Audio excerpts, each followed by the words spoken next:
J'ai parlé au premier audio, Mutoka et Kempens. J'ai parlé que Kabila, Kagame, Nanga, Batignon sont basés à laver. Tu sais, et Félix a lavé beaucoup. Ceux qui vont comprendre de politique dans été, soit vous êtes envoûtés, dans Mokolo, ils ont prêté serment. Parce que Félix a prêté serment, là autour de la tribune, il y avait des marabouts là-bas. Il y avait des marabouts. Il y a un marabout là qui était habillé en noir. Donc, on fout la Milinga. Je pense que Milinga va faire envoûter Binognon sur la métaille de presse. Parce que vous ne comprenez pas seulement jusqu'à aujourd'hui. La Ebisbino, la première audio qui non, politique à Félix, camarade de Félix, c'est blanchir Kagame, blanchir Kabila, blanchir Nanga, et puis y avoir de la pouvoir. Et j'assume ce que je vous parle. Et ça se voit.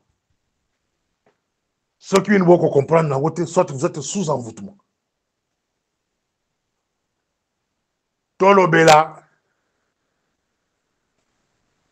bas négociateur. Pendant la question qui vient dans l'IDPS, vous êtes un parti appelé à la disparition. Parce que c'est un parti qui n'aide. Et ils allaient dans les Sunga mon côté. Ni pour la nation, ni pour même les militants même. Quand il y a un parti politique, IDPS au pouvoir, IDPS au pouvoir, Bossi la Sony pesant. Botang la membre tant moko ya IDPS oyo aza souci na babilo kwa soit disant négociation. Depuis babilo kwa ba bandana na Angola par-ci par-là, Tanzanie.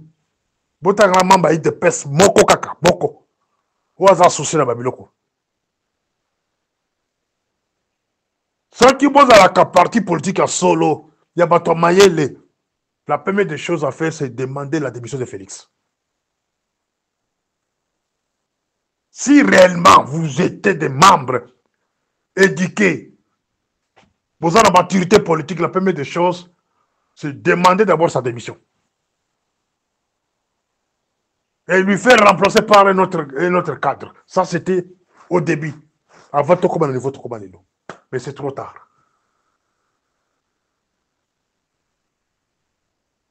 Camarade Félix va envoyer un certain Papi Mouy, que vous autres, si vous ne connaissez pas. Dans l'IDPS, vous voyez Papi Mouy. Et c'est Boyebiye. Boyebiye, un certain Augustin Mamba. Boyebiye Mago. Alors, il faut me poser moi des questions, on peut suivre ma réponse. Voilà, tu as mon confiance. Il y a Kotine dans la Qatar. On te le colle à Papi Mouy, va s'asseoir autour de la table avec un James Kabarebe, un routier, en matière criminelle, terrorisme, guerre, etc., etc. Ou bien Batou et James Kabarebe format. Parce que l'action de profil de Batou qui est la négociation, côté rwandais. Hein?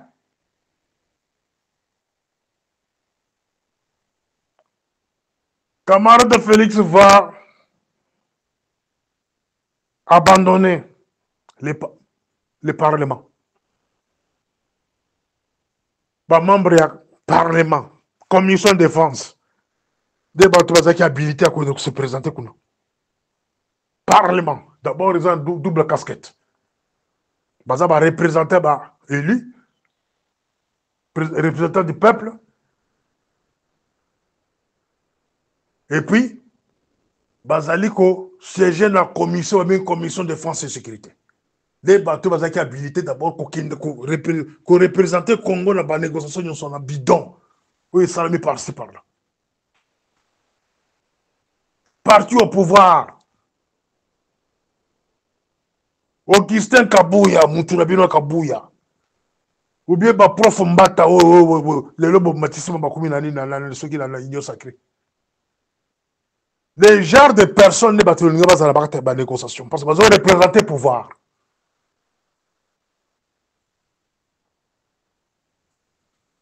Mais qui sont ces gens-là que Félix a trouvé bien d'envoyer là-bas? C'est Papi Mbouyi et Augustin Mamba. Là, côté là-bas, sujet là-bas aussi, au karaté. Les genres de négociation, bah, chef de délégation de négociation, bah, Zalakaba, patron et renseignement. Militaire tout comme civil. Même si ceux-là qui ne sont pas en fonction, à Koki Kozo, même bah, oh, ya toi kala. Moutoloko le Kalev Moutonde. Tu ne peux pas me dire si c'est formé Kalev Moutonde, c'est un démon. Non, parce que son chef est avec Félix. Son chef Kabila. Les proches de Kabila sont avec Félix dans son cabinet.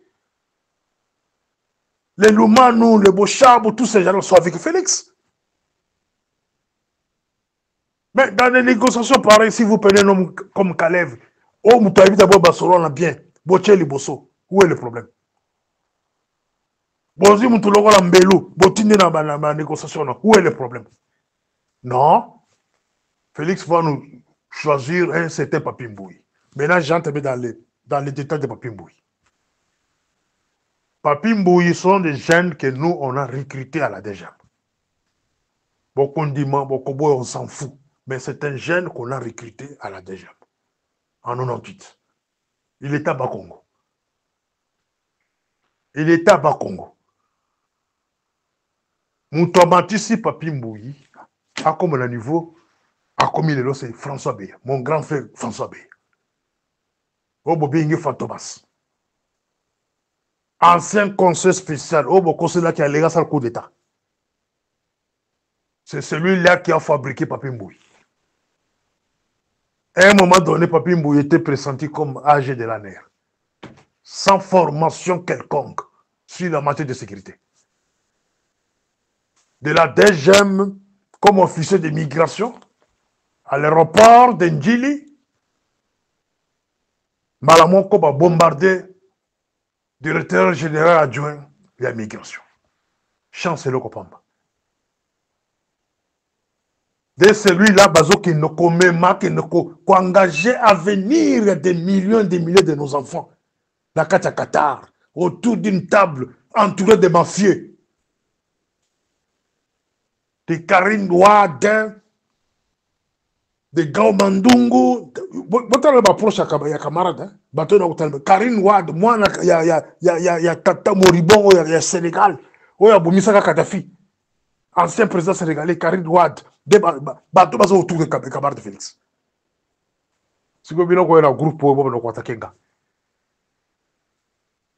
vous avez un salaire appelé ça Karine Ouad. C'est parmi ses conseils privés.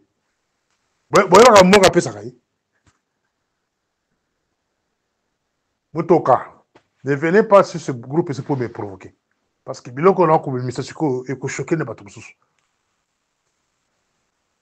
Papi Mbouyi, il n'a aucune expérience politique. Je pense qu'Odio est comme la bango, et comme là, mon camarade Félix. Moutouoyo Tindi, la Qatar, pour représenter des millions et des milliers de Congolais. Azali n'a expérience politique mon côté. Il ne connaît rien en matière politique, il ne connaît rien en matière de sécurité. Encore moins en matière de migration à mon côté. Migration et passoire. Ba visa volé zoko pesama, butu, partout. Ba tiki mwasi nanga, akenda ba visa volant, akenda ba visa ndenge, visa d'établissement, akenda ba caché. Il y a des gemmes. Bazo continue ko pesa ba pa ya ba visa antidaté na côté bakina wana. Est-ce que bosenga enquête ou soit quoi annuler ba visa non c'est ça qui donne à cette époque-là? Dans un pays sérieux, quand il y a la guerre, Mokonzi Moko Azaki Paris, Batouana, Akena ba visa, il faudrait qu'on annuler ba visa non c'est et puis qu'on recommence à zéro. Vous vendez parce que vous travaillez ensemble avec ces gens-là. Ça, c'est Papi Mbouyi. Papi Mbouyi, Kachantal sont des gens que nous, on a recrutés.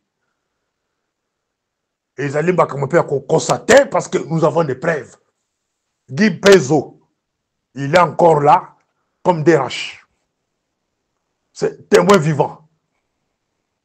Binda Christian,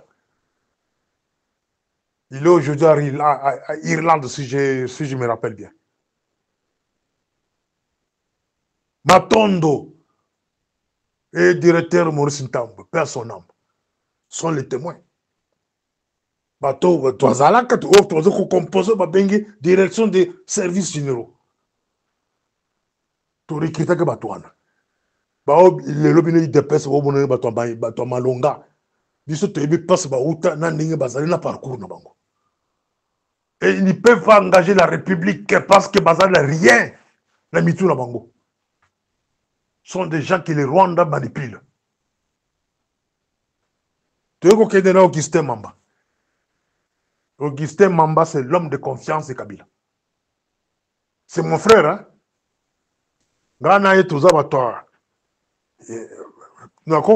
Nous sommes de la même zone d'origine. Mais pour la République, nous avons des côtés. Pour nous sauver la République, nous avons des côtés. Je frappe. Mamba, c'est la première personne que Kabila avait trouvé comme un homme de confiance. En 2001, quand il prenait le pouvoir. Son premier officier d'Orange, c'était Augustin Mamba.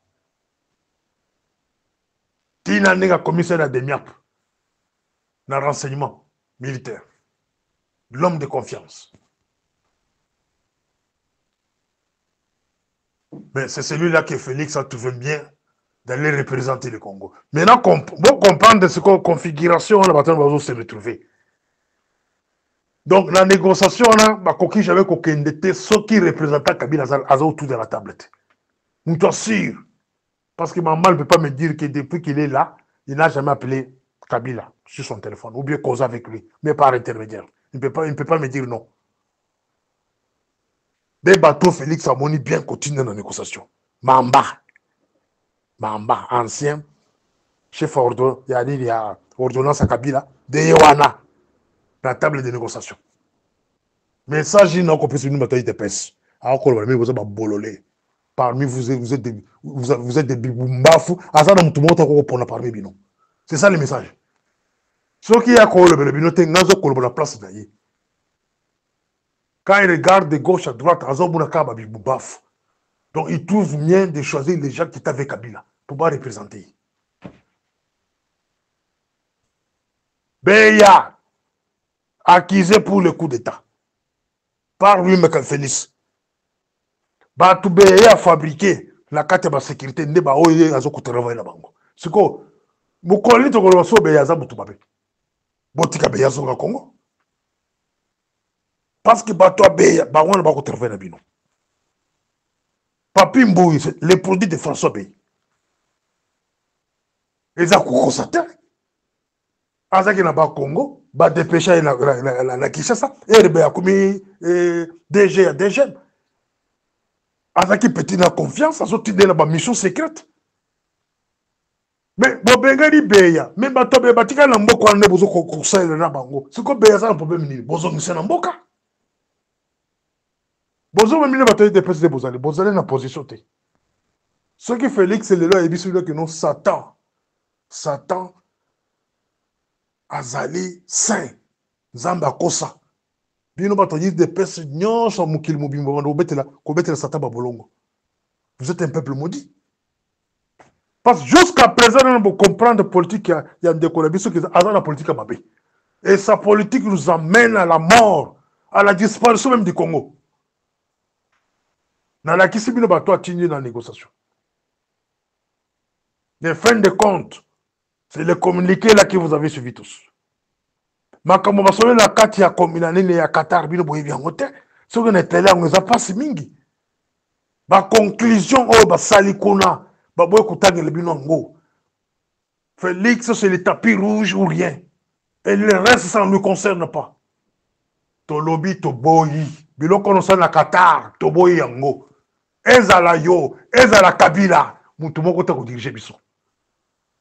Da façon boke de biso wana. Vous êtes en train de faire la promotion des Tutsis, des Rwandais Tutsis. C'est ça votre politique, vous deux.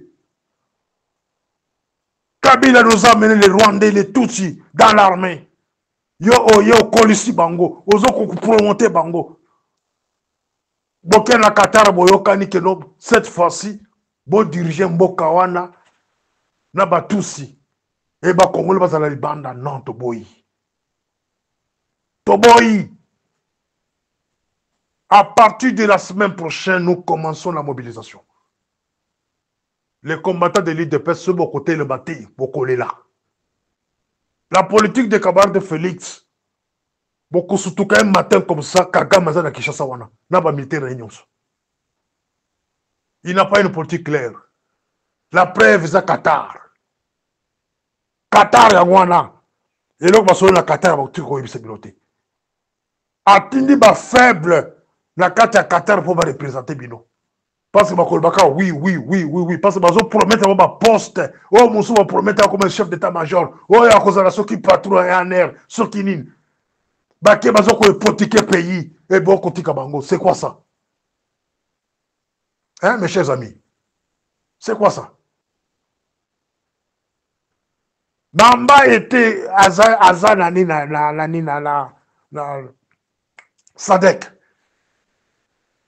Les représentants à Sadek, c'est Mamba. Augustin Mamba. Est-ce que beaucoup ça le rendement na y a Sadek? Sadek se retiré au Congo. Les militaires ne sont pas en aéroport à Goma, va bloquer Bango. Sadek, Kabila parvenir, qu'on persuader Bango. Pour se retirer de la situation au Congo. Et Bamba est là-bas comme représentant au Congo. La Sadek. Des moutons vont continuer dans la négociation. Voilà la politique de votre président. Voilà sa politique. Donc, jusqu'à présent, vous là, vous tirez comme on a bien été, attirez comme ça la faute, faute grave. Félix vous amène petit à petit. Nakatia, fleuve, avec sa politique. Beaucoup sous tout cas. La politique, il y a pas Qatar. C'est M. Matt qui est là avec nous. Parce que là, Allô, est-ce que vous m'entendez? Oui, on vous entend, M. Desouza. On vous entend. Parfait. Mon cher Desouza, essaye de bouger un tout petit peu juste, hein, parce que peut-être la position, voilà. Oui, ça y est, j'ai bougé encore plus. Je pense que là, je vous entends, je vous capte. Allez-y. Alors, donc je disais tout à l'heure que finalement, on en a acté, les négociations sont actées et tout le monde le sait désormais. La RDC va négocier avec l'FCM 23. Mais de quoi vont-ils parler? Concrètement parlons, de quoi il s'agit? Est-ce que Félix va rester au pouvoir jusqu'en 2028? Regardez la Est-ce que les territoires seront gardés? Ce qu'on n'a pas les aussi, gens, ce qu'on a remarqué, l'absence quelque chose dans ce communiqué, c'est qu'on n'a pas demandé à l'FCM 23 de remettre de libérer les territoires qu'ils occupent, ni de remettre les armes. On va parler de leur durant toutes les négociations, même si ça prend une année ou 2 ans, finalement, l'FCM 23 contrôle ce territoire à lui. Félix aussi contrôle d'autres territoires. Alors, de quoi parlons-nous vraiment? De quoi qu'est-ce qui va sortir de là, les négociations? De quoi il s'agit-il? Allô, vous m'entendez là? Oui. Merci. Voilà, en fait, vous allez m'excuser, je suis un peu ému cet après-midi parce que je venais d'avoir un échange avec quelqu'un qui est à Doha, qui est dans une des délégations, c'est vraiment quelqu'un de très proche, mais aussi j'ai eu des échanges avec quelqu'un du côté de Eric Prince, du côté de Blackwater. Ce sont des gens avec qui j'ai travaillé dans une mission quelque part à Bagram, en Afghanistan. Et je vais vous dire exactement ce que moi j'ai compris. En tout cas, les raisons de mes interventions, comme j'ai toujours dit, c'est pour fixer l'opinion congolaise et que nous sachions que nous devons nous positionner par rapport à ce qui nous arrive. Parce que nous ne nous retrouverons pas dans ce type d'accord. Et il est important que les Congolais en prennent conscience et qu'on pose des actions concrètes pour imposer notre chefferie, notre appropriation du pouvoir aux deux camps qui se battent, qui prétendent se battre pour nous. Alors, premièrement, ce qui va se passer, c'est qu'il faudrait retenir que Doha est un échec. Un gros aveu d'échec parce que les négociations à Doha étaient parties autour d'une base de discuter des cahiers des charges des deux parties. Sauf que la première négociation qui a eu lieu, le gouvernement congolais avait envoyé une délégation qui avait un cahier des charges qui était plus ou moins élaboré, mais cette délégation avait, repoussé les cahiers des charges de l'AFC 1-23. Alors l'AFC 1-23 était reparti aussi avec des suspicions, sachant que ce qu'ils avaient demandé comme préambule avant d'entamer les négociations n'était pas respecté, notamment la libération de certains prisonniers, la levée des condamnations de tous ses membres, ainsi de suite, avant de commencer à parler des problèmes profonds. Et ces problèmes profonds, je peux rapidement vous énumérer certains. Il y a premièrement la question liée au brassage et au mixage. Cette affaire, malheureusement, va nous coller à la peau jusqu'à la fin parce que actuellement, l'AFC exige à ce que ces officiers, ces militaires reconnus au grade auquel ils sont dans la lutte soient intégrés dans l'armée congolaise comme étant une minorité des parties congolaises qui doit défendre l'intérêt des minorités qui sont dans l'Est. Autre chose qui a fâché le gouvernement du côté du centre, c'est évidemment cette envie d'exiger notamment un contrôle de la partie du contrôle sécuritaire, enfin de l'appareil sécuritaire du pays à un certain niveau, mais aussi un contrôle de certains postes d'officiers de l'armée congolaise. Et je pense que ça, c'était un élément qui a vraiment dérangé. Mais encore une fois, quand ils sont partis de ces négociations, le ministre qatari d'État, je crois, des Affaires étrangères, a été rapidement dépêché aux États-Unis où il a parlé avec Boulos, à partir desquels ils leur ont imposé de signer, n'est-ce pas, ces communiqués. Vous avez vu que j'avais hier d'ailleurs qualifié de torchon pour les raisons que j'avais données. Mais ce communiqué a été signé sous pression par rapport aux deux camps, parce que premièrement, ils ne voulaient pas se mettre d'accord pour émettre un communiqué signé ensemble. Et deuxièmement, vous avez vu que ces communiqués n'étaient pas émis avec des signatures de deux partenaires qui étaient présents lors des négociations et n'a pas été signé pendant la négociation.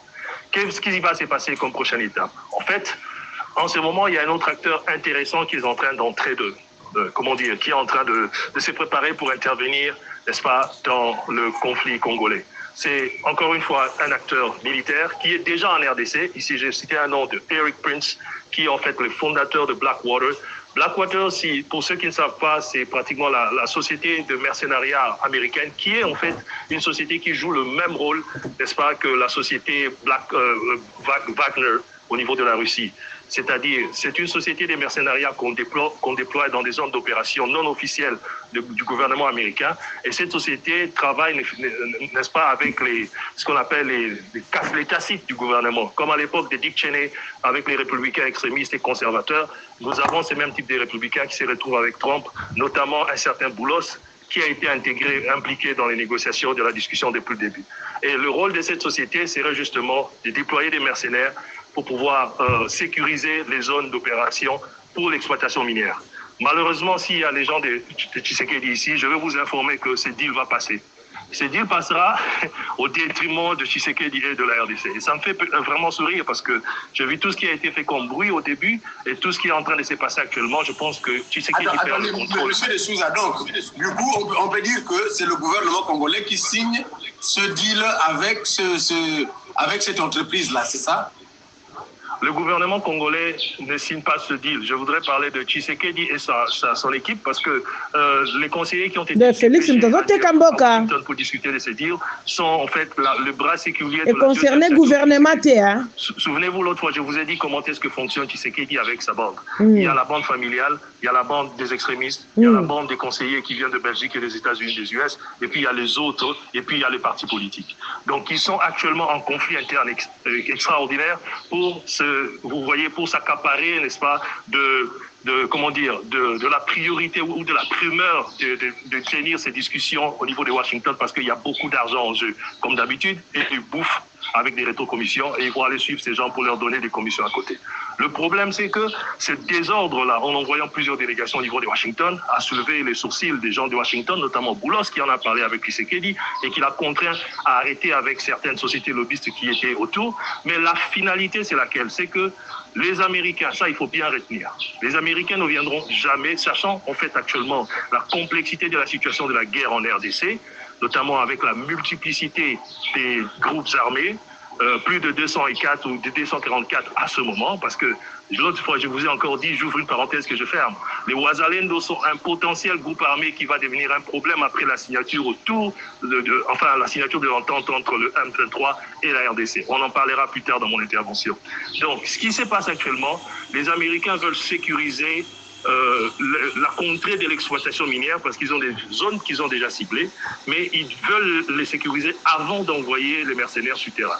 Et je ne veux pas vous partager l'expérience des mercenaires. C'est que ces gens-là, Blackwater, j'ai travaillé avec certains parmi eux à Bagram, et lorsqu'ils sont déployés sur le terrain, ils viennent pour sécuriser les sites d'exploitation spécifiquement dédiés pour l'exploitation de certains, de certains cassites du gouvernement américain. Et je parle d'individus. Donc ces contrats ici, que Tshisekedi pensait qu'il était en train de signer avec Washington, comme le Capitol ou bien tout ce qui est comme gouvernement américain, il les signe avec des individus forts aux États-Unis. Donc encore une fois, c'est un autre problème qui va se créer potentiellement parce que ce sera maintenant des multinationales qui vont se cacher derrière, enfin ce sont des politiciens américains qui se cacheront derrière les multinationales et qui nous apporteront une exploitation à travers lesquelles ils utiliseront les mercenaires pour pouvoir faire l'exploitation. Ces mercenaires sont à la fois des miniers, ils sont à la fois des géologues, ils sont à la fois des conducteurs d'engins, ainsi de suite. Moi, j'ai vu même certains qui étaient à la fois aux pompes de pétrole au niveau d'Irak. Donc ça, c'est une parenthèse que je ferme. Donc, encore une fois, le AFC 123 sait que les négociations de Doha ne vont pas prendre et c'est un échec cuisant à l'avance. Et ils savent que Félix Tshisekedi va traîner les pieds le temps pour lui de s'organiser pour pouvoir reprendre les choses par la force. J'ai apprécié l'intervention de Papa Bart tout à l'heure qui a dit Félix Tshisekedi, il faut le connaître. Il cherche juste une opportunité pour taper derrière AFC M23. C'est comme ça qu'il est. Il ne va pas lâcher l'affaire. Il va continuer à tourner autour du pot, quitte à aller chercher d'autres personnes pour intervenir. Maintenant, qu'est-ce que AFC M23 va faire? Parce que c'est ça qui va se passer après. J'ai toujours dit, c'est le calme avant la tempête. Vous avez suivi récemment AFC M23 a repris Walikale Centre. Vous vous souvenez, ça vient d'être repris, je crois, il y a quelques jours. Exactement, oui. Ils sont en courant, hein? Alors, Walikale Centre qui est repris, il y a... Oui, allez-y, s'il vous plaît. Moto kopela na kati ya mboka. Quelqu'un qui a appelé, c'est Madame le guide. Moto kopela na kati ya mboka bo asime, hein? Moto kopela bato mozo konkumisa Félix. Allez-y, monsieur de Souza, allez-y. D'accord, parfait. En fait, ce que j'étais en train de dire, c'est que Walikale Centre ne peut être pris seul parce que il y a la mine Alpha Mine qui est actuellement à Walikale Centre. Alpha Mine est une compagnie, une multinationale qui vend, en fait, qui exploite les thym qu'ils vendent aux compagnies américaines qui l'utilisent pour ces industries. Et ils produisent une très grande partie de l'étain mondial et l'arrêt de cette mine peut avoir un impact sur les marchés internationaux de la vente de l'étain. Ce qui se passe, c'est que Kisangani constitue en fait de la base logistique arrière pour l'exportation et, comment dire, et disons le passage, n'est-ce pas, de cet étain pour l'acheminer en passant par l'Ouganda pour l'exporter à l'étranger. Donc si Kisangani et si Walikale Centre est pris, Alpha Mine peut travailler, mais l'État ne pourra pas sortir parce que de l'autre côté, c'est Kisangani qui est contrôlé par le gouvernement congolais. Du coup, en prenant la Walikale Centre, il faut directement prendre Kisangani. Et je crains que AFC 123, pour la prochaine étape qui va arriver après la négociation avec le gouvernement congolais, qui va d'ailleurs capoter parce qu'il n'y aura rien qui sortira de là, je pense qu'ils vont essayer d'utiliser la force pour aller vers le front Kisangani, faire tomber Kisangani, comme ça, ils ne portent pas préjudice à Alpha Mine, ils gardent Kisangani et Walikale Centre pour pouvoir exploiter et sortir les minéraux qui vont être retirés, mais en même temps garder l'équilibre au niveau des multinationales en leur disant nous pouvons assurer non seulement l'exploitation mais aussi sécuriser la distribution et l'exportation des minéraux. Donc je crains que ce soit le prochain front le plus proche. Alors de toutes les façons, si ça se passe ainsi, donc finalement c'est Félix qui aurait gagné parce que lui, son objectif, peu importe le prix qu'il va brader pour assurer sa sécurité, tant que ces mercenaires américains peuvent lui assurer sa sécurité, ben, le danger par contre, c'est comme disait Madame le guide tout à l'heure, le danger par contre c'est l'FC M23 qui aura maintenant interdiction de toucher à certaines zones parce que si les Américains déjà prennent certaines zones stratégiques, ben, ça veut dire que l'FC M23 ne pourra plus contrôler, ne pourra plus aller jusqu'à Kinshasa et c'est Félix qui aurait gagné parce que pour lui, tant qu'on lui laisse même 10 ans, 30 ans et que ces Américains sont là, ben, ça fait l'affaire, non, monsieur de Souza? Oh, Répondez s'il vous plaît, messieurs. Je crois que la connexion, je vais revenir à vous. Alors, monsieur, je reviens rapidement parce que monsieur Bat n'avait pas fini son intervention. Monsieur Cavalier Solitaire, bonjour, soyez la bienvenue. Monsieur Bat, je reviens à vous. Vous écoutez là ce que dit monsieur De Souza. Alors, d'un côté, où on estime que finalement, le président Félix pour protéger Mbokate, Congolais m'a protégé car un pouvoir naé. Marché. Et qu'une société américaine voudrait protéger l'FCM 23. Monsieur Bat. Je ne sais pas si ils risquent d'échouer, mais ça sera quand même un peu délicat pour eux de se mettre, comme je venais de le dire, de se mettre au travers les intérêts de certains politiciens mafieux américains. C'est comme ça que moi je peux les appeler. Parce qu'ils vont venir faire un deal avec un homme qui est rejeté par pratiquement tout son peuple pour qu'il se maintienne au pouvoir. Ouais. C'est là où intervient les soulèvements populaires, la population. Je parlais ici de l'armée régulière qui avait été chassée au Niger. On doit se lever, être tous derrière M23. Est-ce que nous allons nous mettre debout? Parce que ces gens-là, les mercenaires sont là pour l'argent, ils sont prêts à tout, à tuer, à faire pour sauvegarder les intérêts de certains individus. Entre autres, soutenir Félix Tshisekedi. C'est là où nous demanderons au peuple, parce que ce sont des dits qui se font sur les dos des Congolais. Ils ne trouveront pas leur compte dans cette histoire-là. Ils vont venir, ils vont piller, ils vont creuser, et puis ils vont partir, et Félix va continuer à protéger le pouvoir. C'est là où le monde entier pourra voir que non, le peuple congolais s'est mis debout et ils ne veulent pas de ce deal mafieux. Vous voyez? Parce qu'autour de Trump, il y a aussi beaucoup de bandits. Et ça, nous le savons. Il faut avoir le courage de le dire. Ils sont autour de lui, qui peuvent faire n'importe quoi. Il y a aussi d'autres personnes qui réfléchissent. Et c'est là où vous avez raison de dire que la diaspora est divisée, au fait. C'est là où notre rôle, entre autres, M. De Souza, qui maîtrise un ancien militaire et qui connaît les méandres et tout ça, on pouvait se mettre en contact, nous tous, qui sommes contre ce qui se passe, et où frapper et comment faire. C'est ça le problème. Nous devons réfléchir sur cela. Parce qu'aujourd'hui, si cette société civile est divisée, avant que Félix ne prenne le pouvoir, il y avait, et ça je m'excuse, hein, je ne suis pas tribaliste du tout, mais nous dénonçons les choses que nous voyons. Les gens qui étaient dans la société civile, les ceci, les cela, les droits machin, pratiquement la majorité étaient des intellectuels qui viennent du Kasaï, les Balouba. Et depuis que Félix a pris le pouvoir, ils ont fermé leur bouche. Ils ne parlent plus. Est-ce qu'ils ont été corrompus? Est-ce que c'est par solidarité avec entre guillemets, les frères? Ça, nous ne savons pas. À l'extérieur, c'est la même chose. Parce qu'il y a beaucoup de gens à l'extérieur que moi, je connais personnellement et qui s'en vantent même, qui ont des emplois fictifs au pays et qui sont payés par la maison civile de M. Tshisekedi. Comme ces gens-là ici, ils ont leur travail. Ça varie, le double. Il y a les gens qui peuvent toucher 1 000 € par mois jusqu'à 20 000 $. Je confirme ça. Ils ne sont pas au Congo, ils sont ici parce qu'ils sont membres de sa famille, parce qu'ils sont membres de sa qui sont au Congo. Et ils touchent l'argent tout en étant ici. Vous voyez comment la communauté est divisée. Parce qu'il y a peu de Congolais qui ont l'amour de leur propre pays.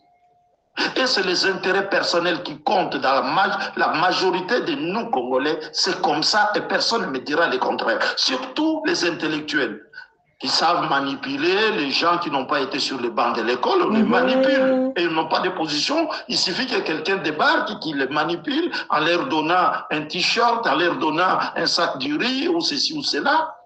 Et ils prennent cette position-là. C'est ça le drame, au fait, que nous vivons au Congo.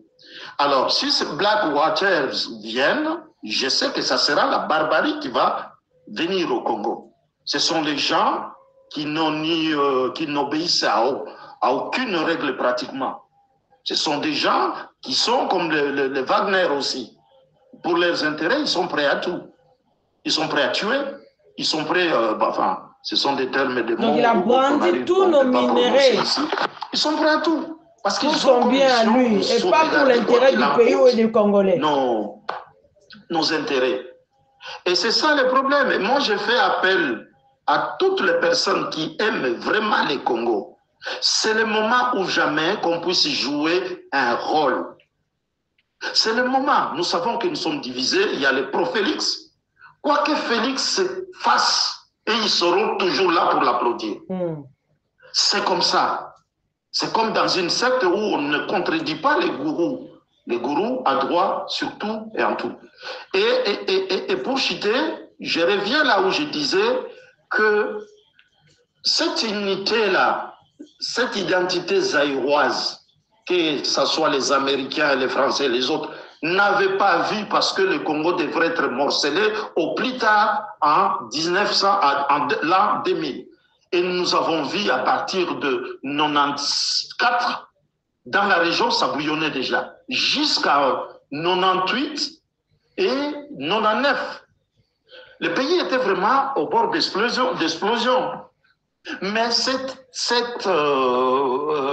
identité zaïroise faisait à ce que tous les belligérants, moi, Monsieur La Liberté, vous connaissez que j'avais accompagné Jean-Pierre Bemba à l'époque. Mais partout où on passait, on nous disait Kinshasa. Kinshasa, nous vous aimons ici, ok, c'est bien, mais Kinshasa. Mais là où j'ai encore un espoir, un petit espoir, je vois la même chose chez l'AFC. Le peuple dit ok, mais Kinshasa. Kinshasa qui symbolise l'unité nationale, qui symbolise nos 2 345 900, je ne sais pas quoi, kilomètres carrés. Et ça donne encore espoir parce que Félix, malgré son tribalisme, malgré son népotisme, il n'a pas su casser cette identité zaïroise. Et c'est là où je félicite encore le peuple congolais que tout n'est pas encore perdu. Merci, papa. Tout est encore jouable. Merci beaucoup. Tout est encore jouable, Monsieur Barthes. Il y a Cavalier Solitaire qui nous a rejoint, Monsieur Citoyen aussi qui est là avec nous. Alors, Citoyen, nous sommes en train d'évoluer un peu dans cette thématique où nous essayons d'aller plus en profondeur. De quoi vont-ils parler? Les négociations, oui.